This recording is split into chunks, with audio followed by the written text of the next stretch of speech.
সোনার দাম কমলো ৪৯,০০০ টাকা। হঠাৎ কেন হুড়মুড়িয়ে কমছে দাম? আমেরিকা ইরান সংঘাতের মাঝে সোনার বাজারে কেন উল্টো পুরাণ? কিভাবে বিশ্ব রাজনীতির ডামাডোলে হুড়মুড়িয়ে কমছে সোনার দাম? তবে কি বিশ্ব অর্থনীতির মন্দা আর ভূ রাজনৈতিক উত্তেজনার পারদ এবার নামছে? তাহলে আগামী দিনে দাম আরো কমবে, নাকি এখনই হলুদ ধাতু কেনার সেরা সময়?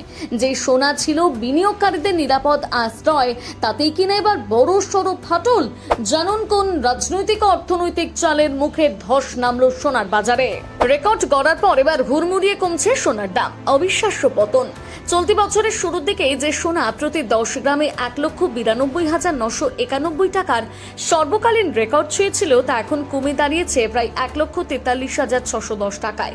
হ্যাঁ, ঠিকই শুনছেন, সর্বোচ্চ স্তর থেকে সোনা প্রায় ৪৯,৪০০ টাকা বা ২৬% সস্তা হতে চলেছে।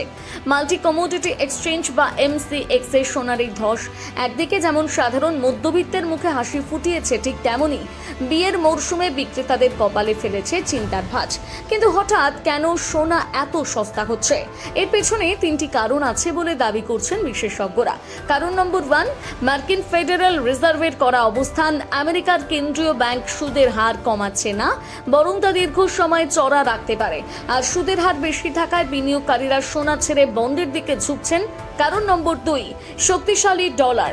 বিশ্ববাজারে মার্কিন ডলারের দাম ফের চাঙ্গা হওয়ায় বিদেশি ক্রেতাদের জন্য সোনা কেনা আরও ব্যয়বহুল হয়ে উঠেছে, ফলে কমছে চাহিদা।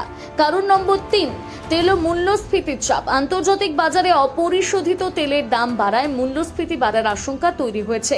আর এই কারণে সুদের হার চড়া থাকবে ধরে নিয়ে সোনার বাজার আরও চাপে পড়েছে। উল্লেখ্য, আন্তর্জাতিক বাজারে চলতি বছরের গত জানুয়ারি মাসের সর্বোচ্চ স্তর থেকে প্রায় 30% কাছাকাছি নিচে নেমেছে। এই টানা 4 সপ্তাহ ধরে সোনার বাজারে পতন চলছে। বিশেষজ্ঞদের মতে ডলার শক্তিশালী থাকলে এই চাপ আগামী দিনে বজায় থাকতে পারে, অর্থাৎ সোনা আরও কিছুটা সস্তা হতে পারে। তবে বিনিয়োগকারী বা সাধারণ ক্রেতা যারা বিয়ের গয়না কেনার কথা ভাবছেন, তাদের জন্য কিন্তু এখনই একটা দুর্দান্ত সুযোগ। আপনি কি এই দামের সোনা কিনছেন? কমেন্ট করে আমাদের জানান।